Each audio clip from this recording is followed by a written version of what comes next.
ಎಲ್ಲರಿಗೂ ನಮಸ್ಕಾರ. ಜಿಯೋ ಇನ್ಫೋಟೈನ್ಮೆಂಟ್ ಚಾನೆಲ್ಗೆ ಸ್ವಾಗತ. BA ಹಾಗೂ BSc ವಿದ್ಯಾರ್ಥಿಗಳಿಗೋಸ್ಕರನೇ ಮಾಡಿರುವಂಥ ಈ ವಿಡಿಯೋದಲ್ಲಿ ನಾವು ನಕ್ಷಾ ಪ್ರಕ್ಷೇಪಗಳು ಮ್ಯಾಪ್ ಪ್ರೊಜೆಕ್ಷನ್ಸ್ಗಳ ಬಗ್ಗೆ ತಿಳಿದುಕೊಳ್ತೇವೆ. ಮುಖ್ಯವಾಗಿ ಭೂಗೋಳಶಾಸ್ತ್ರದ ಪ್ರಾಯೋಗಿಕ ಪರೀಕ್ಷೆಗೆ ತುಂಬಾ ಉಪಯುಕ್ತವಾದಂತಹ ಈ ಒಂದು ವಿಡಿಯೋವನ್ನು ನೀವು ವೀಕ್ಷಿಸಬೇಕು. ಇದರಲ್ಲಿ ನಿಮಗೆ ನಕ್ಷಾ ಪ್ರಕ್ಷೇಪಗಳು ಮತ್ತು ಅದರ ಪ್ರಕಾರಗಳು ಯಾವುವು ಅನ್ನೋದು ಅತ್ಯಂತ ಸುಲಭವಾದ ವಿಧಾನದಲ್ಲಿ ತಿಳಿಸುತ್ತೇನೆ. Geography practical on map projection. This video is useful for BA and BSc students, especially upcoming practical examination. With the help of easy method, we can learn how we can memorize map projections and its types.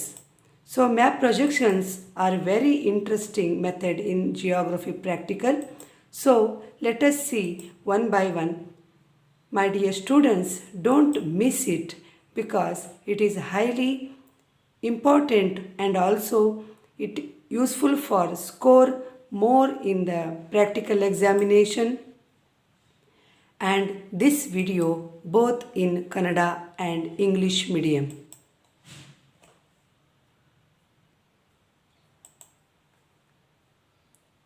Map projections, ನಕ್ಷಾ ಪ್ರಕ್ಷೇಪಗಳು. Meaning and ಡೆಫಿನೇಷನ್ಸನ್ನು ನೋಡೋಣ. ಅರ್ಥ ಮತ್ತು ವ್ಯಾಖ್ಯೆಗಳು. A map projection is a visual transformation of the shape of the earth presented on the flat plane like a piece of paper or a computer screen. According to Erwin Reich, a projection can be defined as an orderly system of parallels and meridians on which a map can be drawn. Erwin ರೆಡ್ಜ್ರವರ ಪ್ರಕಾರ ನಕ್ಷಾ ಪ್ರಕ್ಷೇಪವನ್ನು ತಯಾರಿಸಲು ಬೇಕಾದಂಥ ಅಕ್ಷವೃತ್ತ ಅಥವಾ ಅಕ್ಷಾಂಶ ಮತ್ತು ರೇಖಾವೃತ್ತ ಅಥವಾ ರೇಖಾಂಶಗಳ ಒಂದು ವ್ಯವಸ್ಥಿತವಾದ ಕ್ರಮವನ್ನು ನಕ್ಷಾ ಪ್ರಕ್ಷೇಪಗಳು ಎಂದು ಕರೆಯುತ್ತಾರೆ.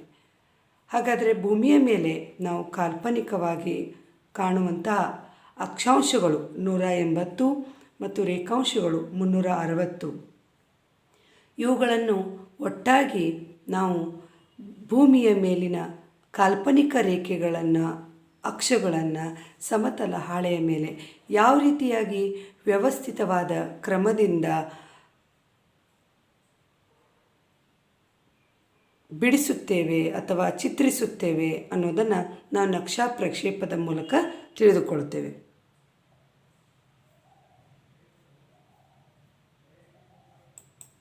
ನೆಕ್ಸ್ಟ್ ನಾವು ನೋಡೋದಾದರೆ ಜಾನ್ ಬೈಗಾಟ್ ರವರ ಪ್ರಕಾರ a map projection is the same method of representing on the sheet of the paper the line of the altitude and longitude of the globe. John Bygott ರವರ ಪ್ರಕಾರ ನಕ್ಷಾ ಪ್ರಕ್ಷೇಪವು ಗೋಳದ ಮೇಲಿನ ಅಕ್ಷಾಂಶ ಮತ್ತು ರೇಖಾಂಶಗಳನ್ನು ಚಪ್ಪಟೆ ಕಾಗದದ ಮೇಲೆ ನಿರೂಪಿಸುವ ವಿಧಾನವಾಗಿದೆ. ಇಲ್ಲಿ ನಾವು ವಿದ್ಯಾರ್ಥಿಗಳು ಗಮನಿಸಬೇಕು, ಅಕ್ಷವೃತ್ತ ಅಂತ ಇಲ್ಲಿ ಹೇಳಿದ್ದಾರೆ. ಒಂದು ಭೂಮಿಯು ಜಿಯಾಯ್ಡ್ ಶೇಪ್ನಲ್ಲಿದೆ. ಇದರ ಒಂದು ಅಕ್ಷವಾಗಿರ್ಬೋದು, ರೇಖೆ ಆಗಿರ್ಬೋದು, ಅದು ವೃತ್ತದ ರೂಪದಲ್ಲಿರೋದ್ರಿಂದ ನಾವು ಅಕ್ಷವೃತ್ತ ಮತ್ತು ರೇಖಾವೃತ್ತ ಅಂತಲೂ ಕರಿತೇವೆ. ಅಕ್ಷಾಂಶ ಎಂದರೆ ಲ್ಯಾಟಿಟ್ಯೂಡ್, ರೇಖಾಂಶ ಎಂದರೆ ಲಾಂಜಿಟ್ಯೂಡ್.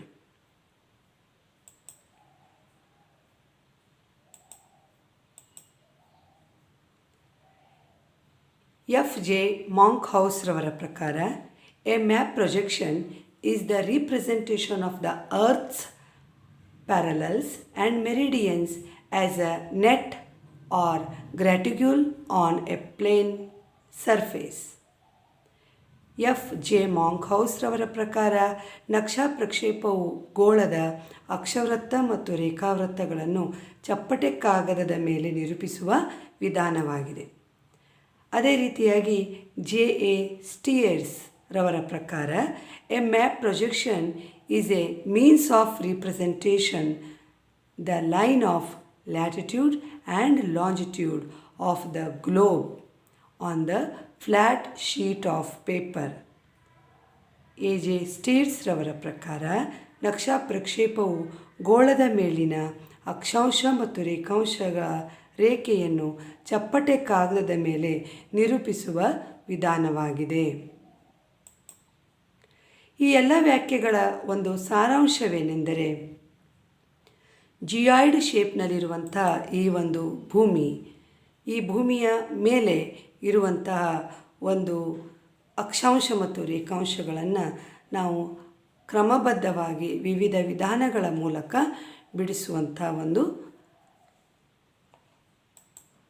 ಕ್ರಮಕ್ಕೆ ಅಥವಾ ವಿಧಾನಕ್ಕೆ ನಾವು ನಕ್ಷಾ ಪ್ರಕ್ಷೇಪ ಎಂದು ಕರೆಯುತ್ತೇವೆ. ಹಾಗಾದರೆ ವಿದ್ಯಾರ್ಥಿಗಳೇ, ನಾವೀಗ ನೋಡೋಣ ನಕ್ಷಾ ಪ್ರಕ್ಷೇಪಗಳ ವರ್ಗೀಕರಣ ಅಥವಾ ಪ್ರಕಾರಗಳು. ಈಗ ನಿಮಗಿರುವಂಥ ಪ್ರಾಕ್ಟಿಕಲ್ ಪ್ರಕಾಶದ ಉಪಯೋಗದ ಆಧಾರದ ಮೇಲೆ, ಅಂದರೆ ಯಥಾದೃಷ್ಟ ಪ್ರಕ್ಷೇಪ. ಒಂದು ಗ್ಲೋಬಿನ ಮಧ್ಯದಲ್ಲಿ ನಾವು ಲೈಟನ್ನು ಅಥವಾ ಬೆಳಕನ್ನು ಫಿಕ್ಸ್ ಮಾಡಿ ಕತ್ತಲೆ ಕೋಣೆಯಲ್ಲಿರುವಂಥ ಗಾಜಿನ ಗೋಳದಲ್ಲಿ ಮೇಲಿನ ಅಕ್ಷಾಂಶ ಮತ್ತು ರೇಖಾಂಶವನ್ನು ಸಮತಲ ಹಾಳೆಯ ಮೇಲೆ ನಾವು ಬಿಡಿಸುತ್ತೇವೆ ಅಥವಾ ಚಿತ್ರಿಸುತ್ತೇವೆ. ಆದ್ದರಿಂದ ಪ್ರಕಾಶದ ಉಪಯೋಗದ ಆಧಾರದ ಮೇಲೆ, based on using of light. So as per your syllabus, you are thorough with this technique of the map projection.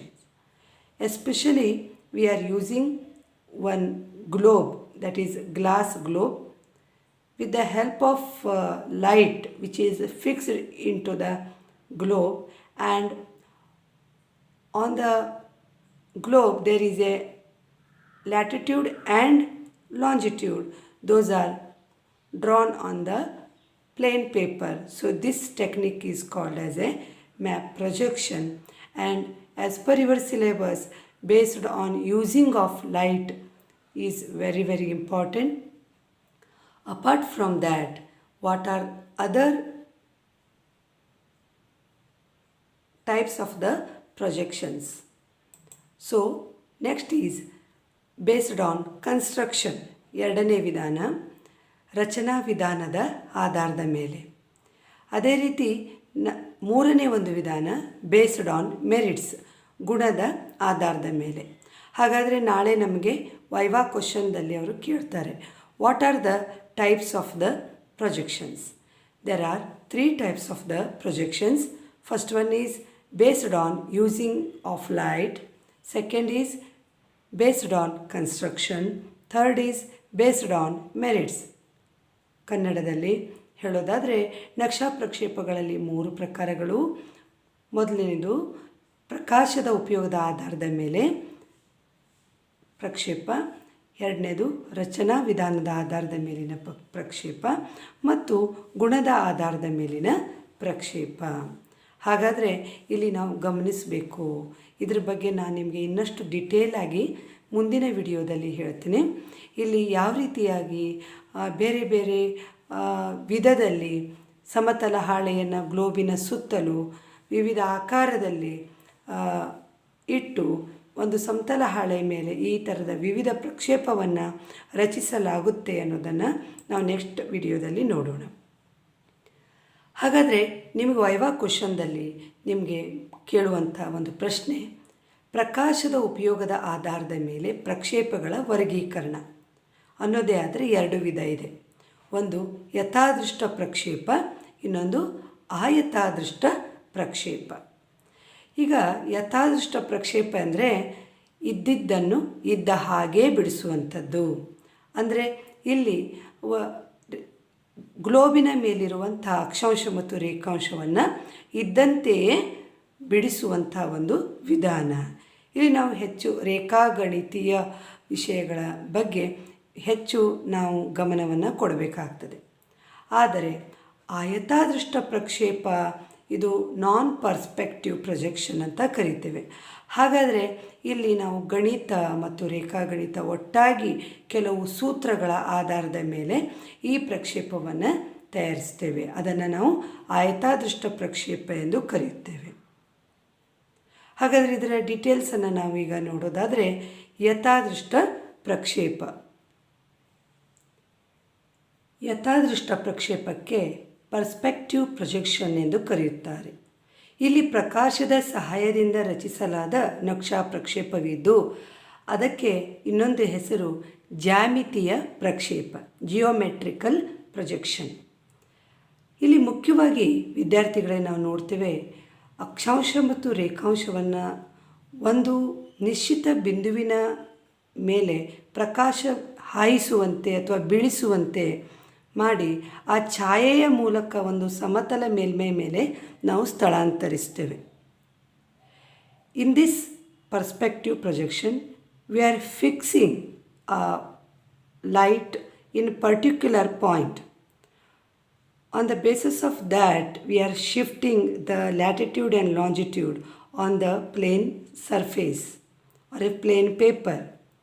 With the help of pencil or photography, we can use the technique with the help of geometrical techniques. So ಯಥಾದೃಷ್ಟ ಪ್ರಕ್ಷೇಪ, ಇದನ್ನು ನಾವು perspective projection ಎಂದು ಕರೆಯುತ್ತೇವೆ. ಅದೇ ರೀತಿ ಅಯಥಾದೃಷ್ಟ ಪ್ರಕ್ಷೇಪಕ್ಕೆ ನಾನ್ perspective projection ಎಂದು ಕರೆಯೋದಕ್ಕೆ ಕಾರಣ, we are using mathematical methods. Especially ನಕ್ಷಾ ಪ್ರಕ್ಷೇಪದಲ್ಲಿ ಕೆಲವೊಂದು ಸಲ ನಮಗೆ ಆ್ಯಕ್ಯುರೇಟ್ ಆದಂತಹ ಅಯಥಾದೃಷ್ಟ ಪ್ರಕ್ಷೇಪ ಮಾಡುವಾಗ ಕೆಲವು ತಪ್ಪುಗಳುಂಟಾಗುವ ಸಾಧ್ಯತೆ ಇದ್ದಾಗ ಈ ನಾನ್ ಪರ್ಸ್ಪೆಕ್ಟಿವ್ ಪ್ರೊಜೆಕ್ಷನ್ ನಮಗೆ ಗಣಿತ ವಿಧಾನಗಳ ಮೂಲಕ ಅತ್ಯಂತ ಆ್ಯಕ್ಯುರೇಟ್ ಆದಂತಹ ರಿಸಲ್ಟನ್ನು ಕೊಡ್ತದೆ. ಆದ್ದರಿಂದ ನಾನ್ ಪರ್ಸ್ಪೆಕ್ಟಿವ್ ಇದು ಏಕೆ ಎಂದರೆ, ಇದು ಒಂದು ರಚನೆಯು ಒಂದು ಸುಧಾರಣೆಯ ರೀತಿಯಲ್ಲಿ ಅಥವಾ ಒಂದು ಅತ್ಯಂತ ವ್ಯವಸ್ಥಿತವಾದಂಥ ರೀತಿಯಲ್ಲಿ ಬರಲಿಕ್ಕೆ ನಾವು ನಾನ್ ಪರ್ಸ್ಪೆಕ್ಟಿವ್ ಪ್ರೊಜೆಕ್ಷನನ್ನು ಬಳಸ್ತೇವೆ. ಆಯತಾದೃಷ್ಟ ಪ್ರಕ್ಷೇಪಗಳನ್ನು ಅಗತ್ಯಕ್ಕೆ ಅನುಸಾರವಾಗಿ ಯಥಾಕೃತಿ, ಸಮಕ್ಷೇತ್ರ ಅಥವಾ ಸರಿಯಾದ ದಿಕ್ಕನ್ನು ತೋರಿಸಲು ಉಪಯೋಗಿಸಬಹುದಾಗಿದೆ. ಆದ್ದರಿಂದ ಈ ಪ್ರಕ್ಷೇಪ ಯಥಾದೃಷ್ಟ ಪ್ರಕ್ಷೇಪಕ್ಕಿಂತ ಹೆಚ್ಚು ಮಹತ್ವಪೂರ್ಣವಾಗಿದೆ ಮತ್ತು ಉಪಯುಕ್ತವಾಗಿದೆ. ನೆಕ್ಸ್ಟ್ ನಾವು ನೋಡೋದಾದರೆ, ನಿಮಗೆ ಕ್ವಶನ್ ಕೇಳ್ತಾರೆ, ಯಾವ ವಿಧಾನವನ್ನು ನೀವು ಬಳಸಿ ನಿಮ್ಮ ಜರ್ನಲ್ನಲ್ಲಿ ಮ್ಯಾಪ್ ಪ್ರೊಜೆಕ್ಷನನ್ನು ಬರೆದಿದ್ದೀರಾ ಅಂತ ಕೇಳಿದಾಗ, ಯಥಾದೃಷ್ಟ ಪ್ರಕ್ಷೇಪ ಅಥವಾ ಪರ್ಸ್ಪೆಕ್ಟಿವ್ ಪ್ರೊಜೆಕ್ಷನ್ ಅಂತ ಹೇಳಲಿಕ್ಕೆ ಮರಿಬೇಡಿ. ಇದು ವೈವಾ ಕ್ವಶನ್ನಲ್ಲಿ ನಿಮಗೆ ಕೇಳ್ತಾರೆ. ಈ ಪ್ರಾಕ್ಟಿಕಲ್ನಲ್ಲಿ ನಾವು ಪರ್ಫೆಕ್ಟಾಗಿ ಪರ್ಫಾರ್ಮೆನ್ಸ್ ತೋರಿಸ್ಬೇಕಂದ್ರೆ ನಮಗೆ ಪ್ರಕ್ಷೇಪಗಳ ಪ್ರಕಾರಗಳು ಕರೆಕ್ಟಾಗಿ 1 by 1 ಹೇಳಲಿಕ್ಕೆ ಬರಬೇಕು. ಆದ್ದರಿಂದ ನಾವು ಬ್ರಾಡಾಗಿ 3 ಪ್ರಕಾರಗಳಾಗಿ ವಿಂಗಡಿಸ್ತೇವೆ ಅಂತ ನಿಮಗೆ ಹೇಳಿದ್ದೆ. ಒಂದು ಪ್ರಕಾಶದ ಉಪಯೋಗದ ಆಧಾರದ ಮೇಲೆ, ಎರಡನೇದು ರಚನಾ ವಿಧಾನದ ಆಧಾರದ ಮೇಲೆ, ಮೂರನೇದು ನಾವು ಗುಣದ ಆಧಾರದ ಮೇಲೆ ಅಂತ ನೋಡಿದ್ವಿ. So in examination they definitely ask in viva question about what type of the techniques used in your projection or which type of the projection you are practiced in the practicals. So you have to answer that is perspective projection. ಹಾಗಾದರೆ ನಾವು next ನೋಡೋಣ, ರಚನಾ ವಿಧಾನವನ್ನು ಆಧರಿಸಿ ಪ್ರಕ್ಷೇಪಗಳ ವರ್ಗೀಕರಣ. So, classification of projections based on methods of the construction. So, here there are 4 types. First one is Shanku Prakshepa, conical projection. Second is Vratta Stambhakritiya Prakshepa, cylindrical projection. ಮೂರನೇದು ಖಮದ್ಯ ಪ್ರಕ್ಷೇಪ, ಜೆನಿಟಲ್ projection. ನಾಲ್ಕನೇದು ರೂಢ ಪ್ರಕ್ಷೇಪ convectional projection.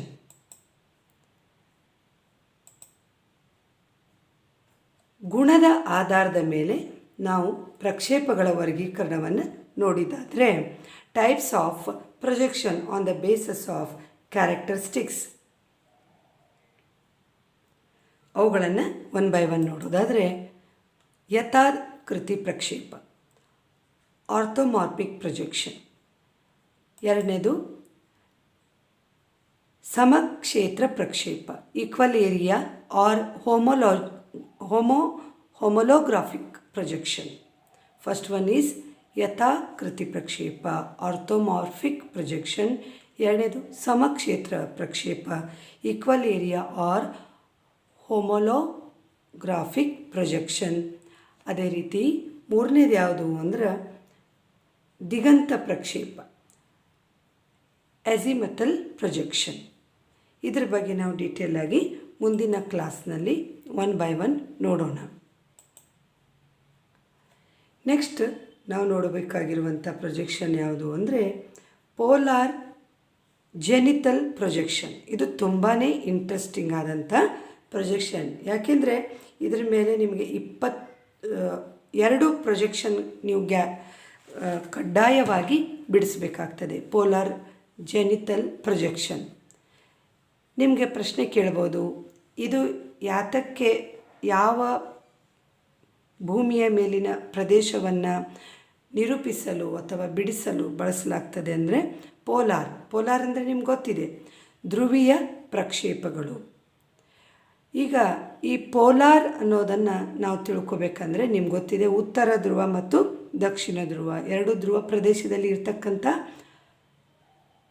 ಅಕ್ಷವೃತ್ತ ಮತ್ತು ರೇಖಾವೃತ್ತವನ್ನು ನಾವೊಂದು ಸಮತಲ ಹಾಳೆ ಮೇಲೆ ಬಿಡಿಸ್ತೀವಿ. ಇದರಲ್ಲಿ 3 ಪ್ರಕಾರಗಳು. ಒಂದು ಜಿನೋಮಿಕ್, ಎರಡನೇದು ಸ್ಟೀರಿಯೋಗ್ರಾಫಿಕ್, ಮೂರನೇದು ಆರ್ಥೋಗ್ರಾಫಿಕ್. ಹಾಗಾದರೆ ಧ್ರುವೀಯ ಖಮದ್ಯ ಕೇಂದ್ರೀಯ ಪ್ರಕ್ಷೇಪ, ಇಲ್ಲಿ ನೋಡಿ, ಧ್ರುವೀಯ ಖಮದ್ಯ ಕೇಂದ್ರೀಯ ಪ್ರಕ್ಷೇಪ. Polar zenithal gnomonic projection, polar zenithal gnomonic projection. ಅದೇ ರೀತಿಯಾಗಿ ನಾವು ನೋಡೋದಾದರೆ ಧ್ರುವೀಯ ಖಮದ್ಯ ಘನಲೇಖನ ಪ್ರಕ್ಷೇಪ. ಈ ಘನಲೇಖನ ಪ್ರಕ್ಷೇಪವನ್ನು ನೋಡೋದಾದರೆ ಸ್ಟೀರಿಯೋಗ್ರಾಫಿಕ್ ಎಂದು ಕರೆಯುತ್ತೇವೆ. Polar zenithal stereographic projection. ಇಲ್ಲಿ ಮೂರನೇದು ಯಾವುದು ಅಂದರೆ ಧ್ರುವೀಯ ಖಮದ್ಯ ಲಂಬಕೋನ ಪ್ರಕ್ಷೇಪ, ಪೋಲಾರ್ ಜೆನಿಟಲ್ ಆರ್ಥೋಗ್ರಾಫಿಕ್ ಪ್ರೊಜೆಕ್ಷನ್. ಇದಕ್ಕೆ ನಾವು ಆರ್ಥೋಗ್ರಾಫಿಕ್ ಪ್ರೊಜೆಕ್ಷನ್ ಅಂತ ಕರಿತೇವೆ. ಇಲ್ಲಿ ಈ 3 ಪ್ರೊಜೆಕ್ಷನ್ಗಳು ಧ್ರುವೀಯ ಪ್ರದೇಶಗಳನ್ನು ನಾವು ನಿರೂಪಿಸಲು ಬಳಸುವಂಥದ್ದು. ಆದರೆ ಅವುಗಳು ತಮ್ಮದೇ ಆದಂಥ ಲಕ್ಷಣ ಮತ್ತು ಉಪಯೋಗಗಳನ್ನು ಹೊಂದಿದೆ. ಅದನ್ನು ನಾವು ಮುಂದಿನ ತರಗತಿಯಲ್ಲಿ ನೋಡೋಣ, ಅದನ್ನು ಡಿಟೇಲಾಗಿ ತಿಳ್ಕೊಳ್ಳೋಣ, ಯಾವ ರೀತಿ ಬಿಡಿಸ್ತಾರೆ. ಮತ್ತು ವಿದ್ಯಾರ್ಥಿಗಳೇ, ನಿಮ್ಗೆ ಗೊತ್ತಿರಬೇಕು, ಇದರಲ್ಲಿ ನಿಮಗೆ 2 ಪ್ರೊಜೆಕ್ಷನ್, ಯಾವುದಾದ್ರೂ 2 ಪ್ರೊಜೆಕ್ಷನ್ಗಳನ್ನು ಕಡ್ಡಾಯವಾಗಿ ಬಿಡಿಸಲೇಬೇಕಾಗ್ತದೆ. ಮತ್ತು ನಿಮಗೆ ಇದು ಸುಲಭನೂ ಹೌದು ಮತ್ತು ಇದು ಹೆಚ್ಚು ಅಂಕವನ್ನು ನಿಮಗೆ ನೀಡ್ತದೆ. ಹಾಗಾದರೆ ನಾವೀಗ ನೋಡಿದ್ದು ಪೋಲಾರ್ ಜೆನಿಟಲ್ ಪ್ರೊಜೆಕ್ಷನ್, ಧ್ರುವೀಯ ಖಮದ್ಯ ಪ್ರಕ್ಷೇಪವನ್ನು ನಾವು ನೋಡಿದ್ವಿ.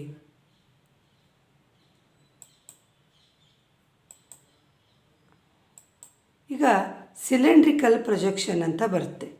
ಈ ಸಿಲಿಂಡ್ರಿಕಲ್ ಪ್ರೊಜೆಕ್ಷನ್ದಲ್ಲಿ 3 ಪ್ರಕಾರಗಳು ವಿದ್ಯಾರ್ಥಿಗಳೇ.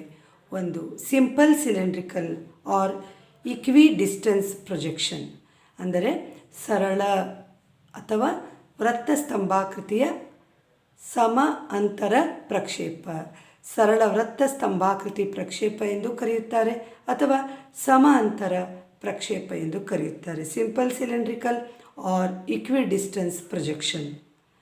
ಎರಡನೇದು ವೃತ್ತ ಸ್ತಂಭಾಕೃತಿಯ ಸಮಕ್ಷೇತ್ರ ಪ್ರಕ್ಷೇಪ. ಇದನ್ನು ಸಿಲಿಂಡರ್ ಆಕಾರದಲ್ಲಿ ಹಾಳೆಯನ್ನು ಗ್ಲೋಬಿಗೆ ಸುತ್ತಿರೋದನ್ನು ನಾವಿಲ್ಲಿ ನೋಡ್ತಾ ಇದ್ದೇವೆ ವಿದ್ಯಾರ್ಥಿಗಳೇ. ಆದ್ದರಿಂದ ಸ್ತಂಭಾಕೃತಿ ಇಲ್ಲಿ ಮರಿಬಾರ್ದು, ಸ್ತಂಭಾಕೃತಿ, ವೃತ್ತ ಸ್ತಂಭಾಕೃತಿಯ ಸಮಕ್ಷೇತ್ರ ಪ್ರಕ್ಷೇಪ, ಸಿಲಿಂಡ್ರಿಕಲ್ ಈಕ್ವಲ್ ಏರಿಯಾ ಪ್ರೊಜೆಕ್ಷನ್.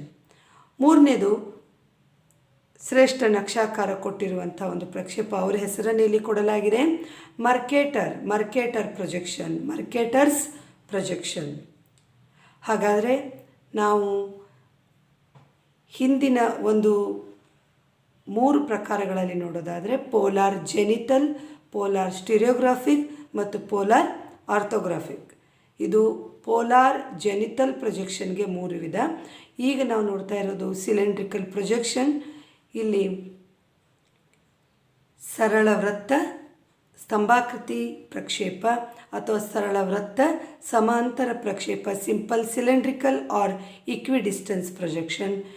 ಎರಡನೇದು ವೃತ್ತ ಸ್ತಂಭಾಕೃತಿ ಸಮಕ್ಷೇತ್ರ ಪ್ರಕ್ಷೇಪ, ಇದಕ್ಕೆ ನಾವು ಸಿಲಿಂಡ್ರಿಕಲ್ ಈಕ್ವಲ್ ಏರಿಯಾ ಪ್ರೊಜೆಕ್ಷನ್. ಮೂರನೇದು ಮರ್ಕೇಟರ್ ಪ್ರೊಜೆಕ್ಷನ್, ಇದಕ್ಕೆ ನಾವು ಮರ್ಕೇಟರ್ ಪ್ರಕ್ಷೇಪ ಎಂದು ಕರೆಯುತ್ತೇವೆ.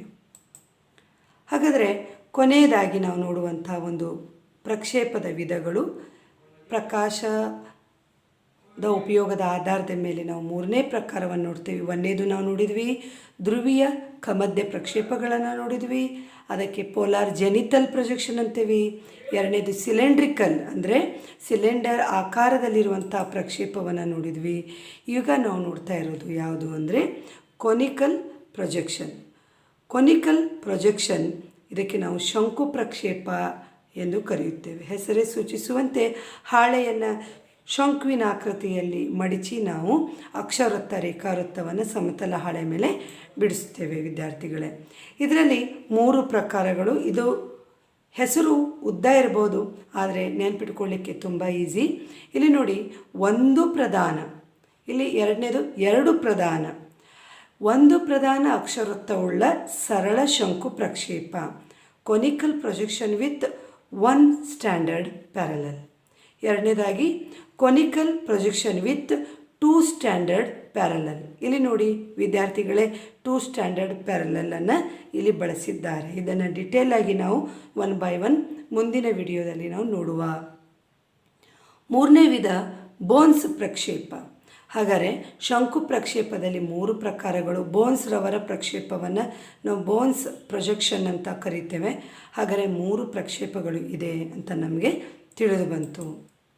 ಎಲ್ಲರೂ ಇದನ್ನು ನೋಡಿ ಇದರ ಲಾಭವನ್ನು ಪಡೆಯಬೇಕು ಮತ್ತು ನಿಮ್ಮ ಸ್ನೇಹಿತರಿಗೆ ಮತ್ತು ಎಕ್ಸಾಮ್ ಬರೆಯುವಂಥ ಎಲ್ಲ ವಿದ್ಯಾರ್ಥಿಗಳಿಗೆ ಇದನ್ನು ನೀವು ಶೇರ್ ಮಾಡಿ. ಏಕೆಂದರೆ ಕೆಲವೇ ದಿನಗಳಲ್ಲಿ ನೀವು ಮ್ಯಾಪ್ ಪ್ರೊಜೆಕ್ಷನ್ಗಳ ಮೇಲೆ ಪರೀಕ್ಷೆಯನ್ನು ಬರೆಯಲಿದ್ದೀರಿ. ಸೊ ನಿಮಗೆ ಈ ವಿಡಿಯೋ ಇಷ್ಟವಾದಲ್ಲಿ ಲೈಕ್ ಮಾಡಿ, ಶೇರ್ ಮಾಡಿ ಮತ್ತು ಸಬ್ಸ್ಕ್ರೈಬ್ ಮಾಡಿ. Thank you one and all.